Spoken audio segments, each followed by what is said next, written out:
Bonjour à tous, je suis Laure Dursidé et bienvenue dans ce nouvel épisode de Raconte-moi le podcast. Aujourd'hui, préparez-vous à plonger dans la pop culture parce qu'on va parler grosses licences et jeux vidéo, alors préparez vos smartphones parce que nous parlons de Pokémon Go.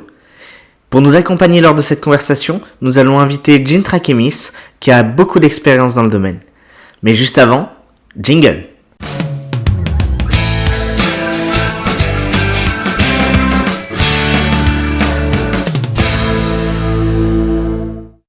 Salut Jin, comment vas-tu ? Salut, ça va et toi ? Ça va, je te remercie. Alors on va commencer tout de suite avec la première question. Qu'est-ce que Pokémon Go ? Pokémon Go, c'est un jeu en réalité augmentée qui se passe donc dans notre environnement, mais de manière virtuelle. Ok. Et du coup, tu as l'occasion de rencontrer des Pokémon, c'est ça, dans ce jeu ? Voilà, et partout à travers le monde, il y a plein de petits Pokémon qui apparaissent, que nous, on peut capturer ou combattre. Ok, intéressant. Ça demande une certaine implication de ta part, donc c'est intéressant comme jeu. D'ailleurs, si vous ne connaissez pas bien ou si vous n'êtes pas familier avec l'univers de Pokémon, je vous laisserai vous renseigner de votre côté parce qu'on n'aura certainement pas le temps de détailler le design et les capacités de chaque Pokémon qui seront évoqués dans ce podcast. Alors, pour ta part, depuis combien de temps tu joues à Pokémon Go ? Alors, ça va bientôt faire 3 ans que je joue. J'ai commencé le 27 novembre 2022. Ah oui, 3 ans déjà. Comment tu t'y es mis ? Qu'est-ce qui t'a poussé à t'y mettre ? Alors moi, je n'ai pas connu la hype Pokémon Go de démarrage en 2016. J'ai été un peu extérieur parce que j'avais un téléphone de mauvaise qualité et j'avais un peu quitté la licence Pokémon en général. Et dans un contexte personnel, j'étais donc en restauration rapide en tant que manager. J'ai eu un burn-out suite à une liquidation judiciaire de la boîte pour laquelle je travaillais. Je tournais un peu en rond et un beau matin, j'ai décidé que j'avais l'occasion, j'avais le temps, j'allais lancer l'application. Et depuis, j'y suis. Ça fait 3 ans que je lâche pas. Allez ! Alors du coup, 3 ans, c'est quand même pas mal. Qu'est-ce qui a fait en sorte que tu restes autant attaché à ce jeu depuis tout ce temps ? Alors dans un premier temps, les nouveautés. Il y a du contenu régulièrement rajouté au jeu, ce qui fait que ça me tire en haleine. Et le point principal, en fait, c'est les gens que j'ai rencontrés à travers ces 3 ans. Les gens avec qui j'ai noué des amitiés, avec qui je joue régulièrement, notamment les week-ends. Et ce qui fait que en créant des liens, on reste sur le jeu. Ah oui, j'imagine. Ah, c'est intéressant ce que tu dis. Ça veut dire que ce jeu apporte une dimension aussi sociale qui peut être aussi intéressante. Si peut-être on est des joueurs un peu isolés, peut-être ça peut aussi permettre de créer un lien social intéressant à développer avec d'autres joueurs peut-être. C'est intéressant que tu dis ça parce que justement, dans mon cas, moi j'ai été un peu, on va dire, renfermé sur moi-même. J'avais perdu un peu le contact avec certains proches, j'étais seul. Et en fait, le jeu, je l'ai pas commencé en cherchant des gens, je l'ai commencé de mon côté. Et petit à petit, j'ai rencontré différentes personnes. Et maintenant, je vois des gens régulièrement, je crée des amitiés avec ça. Et surtout, je rencontre des gens fascinants. Parce que Pokémon Go ne rassemble pas que le même type de personnes, rassemble des gens de tout horizon, de toute catégorie sociale professionnelle. Et des gens de tout âge. Intéressant ce que tu dis là. Parce que c'est vrai que quand on s'imagine un jeu Pokémon, on s'imagine rapidement une certaine tranche d'âge y jouer ou peut-être un certain type, profil de joueur, on va dire. De ton expérience, tu dirais que ça attire quand même des joueurs assez variés, des personnalités aussi plutôt variées. Alors oui, carrément. Dans le cas de la communauté bordelaise où je joue, on a des gens de 8 ans à 90 ans. Pareil, encore une fois, c'est que les gens viennent de tellement de milieux différents. On a des gens qui sont dans la police, on a des gens qui sont dans la santé, dans l'aéronautique. On sort du cliché classique de la personne fan de Pokémon que s'imagine le grand public. Ça peut être n'importe qui, tellement. Si vous posez la question, votre tante, peut-être qu'elle joue à Pokémon Go. Ouais, et ça, c'est sûr que pour l'avoir vu, même souvent pour des événements plus importants dont on aura l'occasion de parler un peu plus tard, c'est vrai que en général, j'ai remarqué que bien souvent, ce sont des personnes même d'un certain âge, parfois même des personnes très âgées, ça nous est arrivé d'en voir jouer là où on les serait absolument pas imaginé dans ce contexte-là. Donc mine de rien, faut pas rester aux préjugés qu'on peut avoir quand on entend parler de ce genre de milieu. Ça peut être très surprenant de découvrir le public qui est attiré derrière. Exactement. Alors du coup, quand tu as commencé, les premiers temps où tu as commencé à jouer, qu'est-ce qui t'a tout de suite attiré dans le jeu ? Le déplacement, sortir de chez moi, avoir des objectifs pour voir l'extérieur, pour me balader. J'alliais le côté, on va dire, randonnée, parce que ça peut être une randonnée quand on fait beaucoup d'heures par jour ou beaucoup de kilomètres, et le côté jeu. J'étais très dans l'expérience avant des jeux PC ou des jeux consoles, où je restais chez moi, je communiquais certes avec des gens, mais je ne les voyais pas. Et le principe de Pokémon Go, de sortir, de voir les gens, de coopérer avec eux ou de s'amuser, a une dimension tellement différente des autres jeux existants. Ah oui, j'imagine. Quand ça a commencé, c'est ça qui a aussi attiré beaucoup de monde en 2016, qui ont trouvé ça formidable, cette espèce d'entrain que tu pouvais partager avec d'autres joueurs et qui maintenant, même si beaucoup ont arrêté de jouer, ça reste un souvenir incroyable qu'ils ont gardé, justement de par ce jeu qui les a fait sortir de chez eux le temps d'un été et partager une passion en découvrant des nouvelles personnes. Donc ouais, c'est intéressant. Juste avant de poser la question suivante, une petite précision s'impose. Est-ce que c'est un jeu qui te permet de progresser dans le jeu ou est-ce que tu restes constamment au même niveau, on va dire, de joueur ? Alors oui, c'est un jeu qui a un système d'expérience, qui a un système de, on va dire, de talent, de skills, comme on pourrait dire en anglais. Ou alors déjà, on a un profil joueur qui commence au niveau 1. Actuellement, le maximum était le level 50, mais on a une annonce récente qui fait que le nouveau level maximum va être le level 80. Et on est tous vachement hypés. Ouais, c'est clair. Évidemment, niveau talent, niveau skills, bon déjà il y a le lancer de Pokéball, parce que même si ça paraît anodin, on prend une balle, on la lance sur un Pokémon, c'est pas si simple que ça. Il y a les lancers donc, à effet, il y a des catégories de lancers qui sont les jolis, super excellents, qui augmentent des statistiques de rentrée du Pokémon. Plus on réussit à lancer, plus on s'approche de l'excellent, plus le Pokémon rentre. Et ensuite, là où c'est une question d'optimisation et de réflexion de la part du joueur, c'est de trouver les bons Pokémon à utiliser dans des combats. Des combats qui peuvent être des raids ou des Dynamax qu'on verra tout à l'heure. Si un joueur ne s'optimise pas, ne monte pas le bon Pokémon, ne s'intéresse pas à la mécanique de jeu, il sera pas aussi efficace dans ses combats. D'accord, intéressant. Et tu parles de ces combats-là. La plupart des personnes qui vont nous écouter ont peut-être testé cette application ou ce jeu en 2016, mais ont arrêté depuis. Est-ce que depuis, on peut combattre entre dresseurs, par exemple ? Alors on peut combattre de manière coopérative. Donc la première mécanique qui existe depuis longtemps, c'est le système de raid, où un Pokémon, ça peut être un légendaire, un Pokémon méga évolué ou un Pokémon un peu plus faible, se fait à plusieurs. C'est-à-dire qu'on peut être plusieurs dans la même salle, le même lobby, pour affronter ce Pokémon, en venir à bout et pour avoir la chance de le capturer. Ça, c'est la mécanique qui existe depuis un bon moment et qui n'est pas forcément éculée, mais à laquelle on commençait un peu à avoir le bout. Dites-vous pour l'anecdote que les mercredis, quand on se rassemble, on a tendance à taper pour combattre le Pokémon et à discuter en même temps. Oui. Maintenant, il y a une nouvelle mécanique qui est sortie il y a maintenant un an, qui est la mécanique de combat Dynamax et Gigamax, qui est extrêmement intéressante parce qu'elle renouvelle le système. En gros, c'est encore la coopération de 4 joueurs pour les combats Dynamax, et ça peut monter à 40 voire 100 joueurs pour les combats Gigamax. Ah oui. Et ces combats-là demandent une stratégie un peu plus optimisée. Ok, intéressant. Donc la collaboration, de la stratégie, aussi une expérience de jeu personnelle, on va dire. Ça rassemble quand même un panel assez large de talents à travailler et de domaines sur lesquels progresser, donc c'est intéressant. Alors tu nous parlais des différents niveaux. À l'heure qu'il est, tu es à quel niveau toi ? Alors moi, j'en suis très fier. Je suis niveau 50 depuis 2 ans. Parce que j'ai réussi mon petit record personnel et mon objectif de faire le niveau 1 à 50 en 328 jours. Ah oui, c'est énorme. Enfin, justement, c'est très peu. C'est incroyable, cette vitesse de pointe que tu as mis en place. Qu'est-ce qui t'a aidé justement à mettre un tel coup d'accélérateur dans le jeu ? Alors, pour mon cas, c'est que j'avais beaucoup de temps devant moi et une envie de progresser dans ce jeu et de, on va dire, me libérer la tête de mes soucis actuels.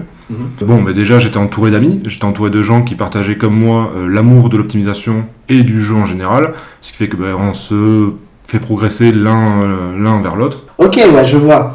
Est-ce que tu sais à peu près combien de temps c'est censé prendre pour passer du niveau 1 au niveau 50 pour un joueur plus tranquille ?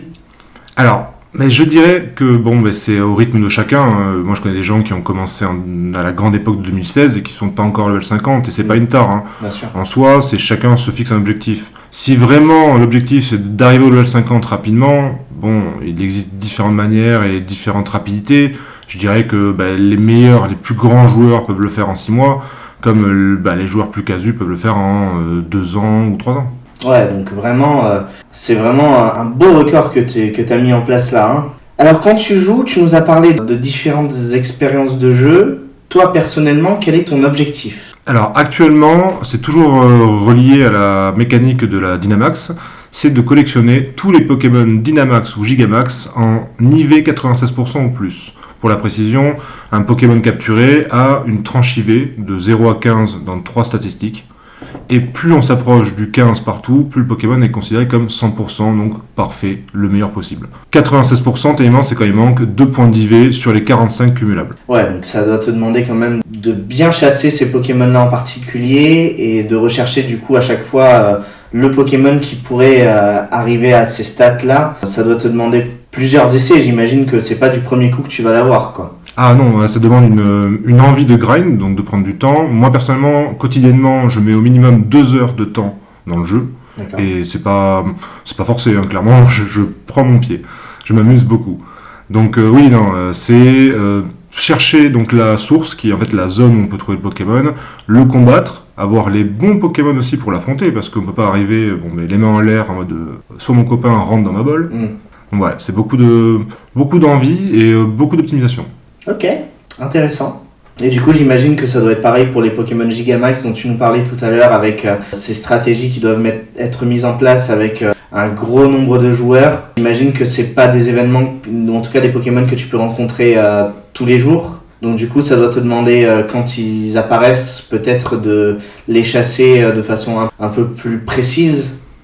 Alors, pour le coup, nous à Bordeaux, on a la chance d'avoir une grosse communauté, ce qui fait que quand un Pokémon comme ça est annoncé, où il faut être plus de 15 joueurs pour l'affronter, on se rassemble, on s'organise, on s'optimise un peu en amont, et en fait, le jour venu, on se déplace en groupe, on se parle, on établit une stratégie orale, et souvent, ça se passe super bien, même des petits joueurs qui rentrent dans la communauté à ce moment-là, ou des gens qui n'ont jamais optimisé leur compte, peuvent, avec nous, à nos côtés, combattre et capturer ce Pokémon. Par contre, oui, ce sont souvent des Pokémon considérés comme rares. C'est un beau travail d'équipe en tout cas. Alors parmi toutes ces mécaniques de jeu, laquelle est ta préférée? Laquelle vraiment tu pourrais y passer des heures à t'éclater dessus sans voir le chrono tourner quoi? Alors, au démarrage, quand j'ai commencé, c'était les raids, donc la première mécanique de jeu pour le combat Pokémon, qui m'a beaucoup plu, m'a vachement accroché au jeu. Comme j'ai dit un peu plus tôt, c'est devenu un peu désuet, un peu obsolète. Maintenant, clairement, c'est la Gigamax, parce que dans notre cas, encore une fois, on s'organise en équipe, on fait ça avec tellement de monde, c'est agréable, on discute, on en rigole, on stratégise. On est loin de l'image du joueur Pokémon, de la licence ou d'autres, qui se retrouve seul dans son coin, seul physiquement dans son coin, et qui communique ou qui cohabite avec des joueurs à l'autre bout du monde. Là, vraiment, si vous voyez ça, c'est, souvent ça nous arrive à Bordeaux, 100 personnes qui sont ensemble, qui parlent et qui communiquent. Et ça vaut toutes les mécaniques du jeu. Ah ouais, j'imagine. C'est sûr que ça se fait rare, donc de partager aussi une telle passion commune et d'avoir tous un but commun et d'y travailler ensemble. Et puis ça doit être très satisfaisant à la fin, quand le but est atteint, de se rendre compte qu'on a réussi à atteindre cet objectif qu'on n'aurait clairement pas réussi à atteindre tout seul. Ça doit être assez gratifiant, quoi. Et parallèlement à ça, quelle est la feature que tu aimerais le moins? Alors, on va dire que comme je suis un joueur très très impliqué, je n'ai pas vraiment de feature que j'aime le moins, parce que je les pratique toutes. Même le PvP, qui est donc une forme de combat entre joueurs, joueur contre joueur, même ça j'apprécie. Toutes les mécaniques nous permettent d'avoir quelque chose, donc soit du bon temps, soit des items, donc des objets en jeu pour améliorer notre compte. Pour le coup, si vraiment je dois sélectionner quelque chose que je ne fais jamais, ça va décevoir certains joueurs qui nous écoutent, c'est le fait de prendre ces Pokémon en photo dans des situations complexes. On peut faire une sorte de petit tableau avec nos Pokémon. J'avoue que je prends pas le temps de bichonner mes bébés. Je préfère les envoyer au combat. Je comprends. Ah oui, là j'imagine qu'il y a les deux écoles, mais ouais, je vois. Personnellement, prendre les Pokémon en photo, ça m'arrive vraiment que quand je suis en vacances ou vraiment dans des contextes très spécifiques, mais c'est vrai qu'au quotidien, j'y pense pas non plus. Il n'y a pas le réflexe de se dire là je vais le mettre en situation et tout ça, donc pour ceux qui pensent à le faire, bien joué à eux, c'est beau. Alors, ça fait 3 ans que tu joues, j'imagine que tu as dû en vivre des expériences, tu as dû en voir des événements de jeu. Quel serait à l'heure qu'il est ton plus beau souvenir de ton aventure Pokémon Go? Alors là, j'en ai plein, mais vraiment, l'événement, le moment qui m'a le plus plu, et j'y pense encore, c'est le GoFest Paris 2025. Donc le festival Pokémon Go annuel, qui s'est tenu donc pour la version européenne à Paris en juin. Et c'était une expérience mais tellement formidable. On était rempli de joueurs, il me semble que les chiffres ont annoncé 80 000 joueurs présents sur site. Ah oui. Et on s'est retrouvés, mais un parc entier, le Jardin du Luxembourg, qui était le parc secondaire, rempli de joueurs. Les gens qui ne jouaient pas étaient minoritaires, c'était fabuleux. Des gens donc avec des t-shirts Pokémon, tous les téléphones évidemment, on voit plein de gens avec leur téléphone, leur batterie externe, oui. C'est un monde à part, et vraiment je me suis vu dans un monde idéalisé de gens sains, de gens avec qui on pouvait discuter, dans toutes les langues d'ailleurs. On a eu un représentant de Singapour, on a eu des gens à travers toute l'Europe et le monde, et vraiment, on aurait dû appeler ce festival le Pokémon Go Partage. Ah ouais, c'est beau, ouais. C'est sûr que ouais, pour y avoir été, c'était un moment incroyable, quoi. Vraiment, comme tu l'as décrit, en fait, des occasions de partage qui étaient vraiment très intenses. Et ouais, c'est chouette. Et moi, j'ai eu la chance de partir avec un groupe d'amis de Bordeaux, justement. Donc, d'ailleurs, j'embrasse notre ambassadrice qui était avec moi. Et surtout, alors, le parc de Sceaux, qui était le parc principal créé par les organisateurs de Pokémon Go. Alors, c'était génial. On avait un Pikachu géant, on avait de la décoration en rapport avec l'univers de Pokémon. Et encore une fois, on est entouré de passionnés, de gens qui apprécient autant ce jeu que nous. Ah bah tu vois, finalement le souvenir que t'en retiens, c'est pas tant tout de suite le contenu du jeu en lui-même, c'est plus l'événement dans sa globalité et ce qui t'a amené à expérimenter comme rencontre et comme partage. Et c'est indicateur que c'est un jeu qui dépasse simplement les frontières du téléphone en lui-même et qui vraiment nous pousse aussi à aller découvrir l'environnement qui nous entoure comme l'ont voulu les développeurs du jeu, donc c'est chouette. Alors maintenant, si on parlait un petit peu de ton compte Pokémon, à l'heure qu'il est, tu dirais que ça serait quoi ton Pokémon le plus rare ? Alors, mon Pokémon le plus rare, c'est très situationnel, je l'adore, et ça a un rapport avec la mécanique de jeu que j'adore en ce moment. C'est Dracofeu Gigamax chromatique, donc qui est une couleur différente et qui est très rare, mais c'est le premier capturé de toute la Gironde. Pour vous expliquer, quand la Gigamax est sortie, elle est sortie partout dans le monde au même moment, à la même heure. La communauté bordelaise, qui était à ce moment-là la plus grosse communauté de Gironde, s'est réunie à la minute près du démarrage. Et on a fait tous ensemble un premier combat Gigamax au démarrage. Et j'étais le seul sur les 40 personnes de cette salle à avoir le Shiny. Ce qui fait que j'ai le premier Shiny de Gironde. Ah ouais, c'est pas rien quand même. Incroyable. Les IV sont catastrophiques, mais j'en suis tellement fier. Ah oui, bah ça a une valeur, ça dépasse les IV ou ce que tu peux attendre d'un Pokémon au combat. Alors parmi tous tes autres Pokémon du coup, si tu devais n'en choisir que 3, lesquels seraient-ils ? Alors le premier, c'est donc un Galaking, qui a été mon premier 100%, donc le premier Pokémon que j'avais qui avait tous ses IV au maximum, qui était mon petit bébé, je l'ai gardé très très longtemps en copain. Ensuite, Gromago. Parce que Gromago, c'est un Pokémon qui est lié à une mécanique de transfert d'items entre le jeu Pokémon Go et la Switch. D'accord. Et j'ai fait partie des premiers, donc sur notre communauté, à proposer la distribution de cet item. Parce que j'avais tout le matériel nécessaire. Ce qui fait que j'ai un lien particulier avec ce Pokémon qui est un peu une sorte de Pokémon me représentant dans cette communauté. Et le troisième, c'est un Pokémon qui est lié beaucoup à l'affect, parce qu'il a été capturé sur mon jeu un jour un peu spécial. C'est un Tyrannosif, donc également 100%, donc IV au maximum, que j'ai capturé le jour du décès de mon grand-père. Ah. Ce jour-là, donc mon grand-père à qui je tenais beaucoup nous a quittés. J'ai eu besoin de voir mes amis qui jouaient à ce moment-là pour me sortir les idées négatives de mon esprit. Et j'ai capturé ce Tyrannosif qui en fait est un Pokémon de type roche. Et mon grand-père était d'Ariège, donc des Pyrénées. C'était un montagnard convaincu. Et je vois en ce Pokémon, en fait, la réincarnation, on va dire, virtuelle et spirituelle de mon grand-père décédé. Ah ouais, donc une belle équipe, là. Galking, Gromago et Tyrannosif. T'as déjà essayé de les utiliser tous les trois au combat ? Oui, dans une équipe anti-fée, qui est sensible donc, au type acier de Gromago et de Galking. Ok. Et alors, ça a plutôt bien marché ? Alors, non.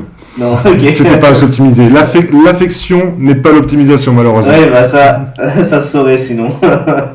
Alors, quels sont tes prochains objectifs en jeu, du coup ? Alors là, avec l'annonce qu'on a eue donc, de l'augmentation des niveaux de profil joueur, ça va être d'aller très très vite au level 80, qui sera le nouveau level maximum. Ça commence d'ailleurs le 15 octobre. L'avantage que je vais avoir par rapport à beaucoup d'autres joueurs, c'est que l'expérience qu'on gagne est cumulée depuis des années. Ce qui fait que je suis déjà à un sacré palier d'expérience. J'ai de mémoire 470 millions d'XP. Ah oui.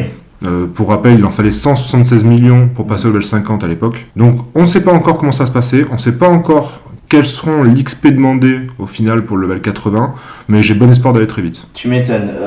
Du coup, on va rester vigilant et puis on te reposera ces mêmes questions peut-être plus tard pour voir si tu as pu atteindre tes objectifs. Mais tu sais quoi ?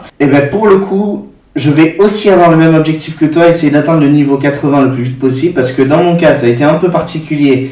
J'ai voulu prendre mon temps et passer les niveaux, un niveau tous les 6 mois. Au bout d'un moment, j'en ai eu marre, donc j'ai avancé un peu plus vite. Et finalement, c'est tombé. Je suis passé niveau 50 le samedi, et le lundi qui suivait, l'annonce du niveau 80 est tombée. Donc j'étais à la fois très excité et très déçu. Je comprends. Mais en vrai, faire ce défi ensemble, ça serait super intéressant. Hein. Ouais, on se tiendra au courant. 15 octobre, début Voilà. du match. C'est ça, mais bon, je pense que tu m'as laminé. Alors du coup, pour ce passage de niveau, est-ce qu'il suffit simplement de gagner de l'expérience ou est-ce qu'il y a d'autres tâches exigées à côté pour passer les niveaux? Alors, d'après les annonces qui ont été faites, ils vont reproduire ce qui s'était passé avant entre le level 40 et 50. Entre le level 70 et 80, on aura des tâches à réaliser pour passer de niveau. C'est-à-dire que si vous avez assez d'expérience pour passer au niveau suivant, mais que ces tâches ne sont pas réalisées, vous restez bloqué à votre niveau actuel. Les tâches, on ne sait pas encore ce que ça va être. Est-ce qu'ils vont reproduire ce qu'ils avaient déjà fait entre 40 et 50, ou est-ce qu'on aura autre chose? Par exemple, à une époque, on devait faire 8 km par semaine pendant 2 semaines ou 2 mois.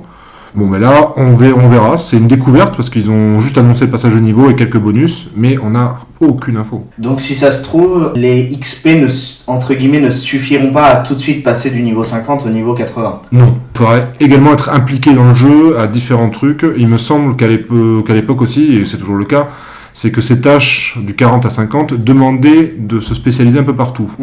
Il fallait faire du PvP, donc du joueur contre joueur, même si on n'avait pas l'habitude. Il fallait faire du raid, même si c'était pas quelque chose qu'on faisait régulièrement. Donc il y a moyen que ce soit pareil, du level 70 à 80. Ouais. Il y avait aussi des tâches d'échange. Pour ceux qui font pas trop d'échange, il y avait des objectifs d'échange qui étaient fixés. C'était assez varié. Aussi des tâches d'envoi de cadeaux pour ceux qui sont pas très, comme moi, pas très réguliers sur les envois de cadeaux.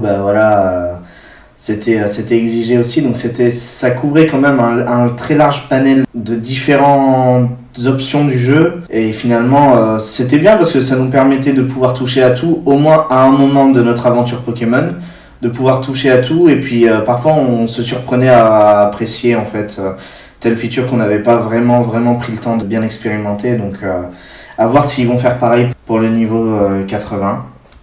Et alors on passe à la dernière question. Quel serait le conseil que tu pourrais donner à un joueur qui voudrait au mieux optimiser son jeu? Ou alors, on pourrait passer un épisode entier à faire une liste des conseils pour avoir un jeu super, mais le vrai conseil, le meilleur conseil, c'est chercher d'autres joueurs. Trouver une communauté. Il existe des communautés dans toutes les villes de France. Si vous arrivez à trouver une communauté par l'application donc Pokémon Go ou par l'application qui est liée à Pokémon Go qui s'appelle Campfire qui permet de trouver ce genre d'événements, trouvez des gens, rencontrez-les. Et vous allez voir, vous allez apprendre tellement de choses avec eux parce que vous allez rencontrer quelqu'un qui adore le PVP et qui vous montrera quel Pokémon utiliser pendant cette saison. Vous rencontrerez des gens qui adorent les raids et qui vous permettront de faire des raids alors que vous n'avez pas le niveau. Vraiment, le seul conseil que je peux donner, c'est entourez-vous d'autres joueurs. Ok. Ouais, un conseil finalement assez simple, mais plein de sens. Intéressant. Merci beaucoup en tout cas pour ces quelques minutes passées à échanger sur ton aventure Pokémon Go. On te souhaite de continuer à prendre beaucoup de plaisir dans ton aventure et d'enchaîner les réussites. Et puis pourquoi pas d'autres captures assez rares que tu pourrais avoir. Merci à toi et on se retrouve au prochain événement. Allez. Avant de conclure, on va faire une petite mise à jour. Au 15 octobre 2025, à l'arrivée de la nouvelle grille de niveau dans Pokémon Go, Jin Trachemis est passé au niveau 70 comme un grand nombre d'entre nous. En effet, comme expliqué dans ce podcast, le niveau 70 est le plus haut auquel nous avions accès sans avoir à faire une liste de missions qui nous étaient imposées. Des niveaux 70 à 80, il nous faudra compléter différentes missions pour pouvoir augmenter de niveau. Alors on peut dire que c'est un tout nouveau challenge qui s'offre à lui, et on lui souhaite bonne chance. Voilà, c'est déjà la fin de l'épisode d'aujourd'hui. J'espère qu'il vous aura plu et qu'il vous aura permis d'en apprendre davantage sur l'univers de Pokémon. En attendant le prochain épisode, je vous invite à vous abonner, à activer la cloche sur Spotify, à partager cet épisode autour de vous, à le commenter, et si le cœur vous en dit, n'hésitez pas à le noter 5 étoiles sur sa page Spotify. Et en ce qui nous concerne, on se retrouve très prochainement pour un nouvel épisode, alors en attendant, je vous dis à plus. Ciao!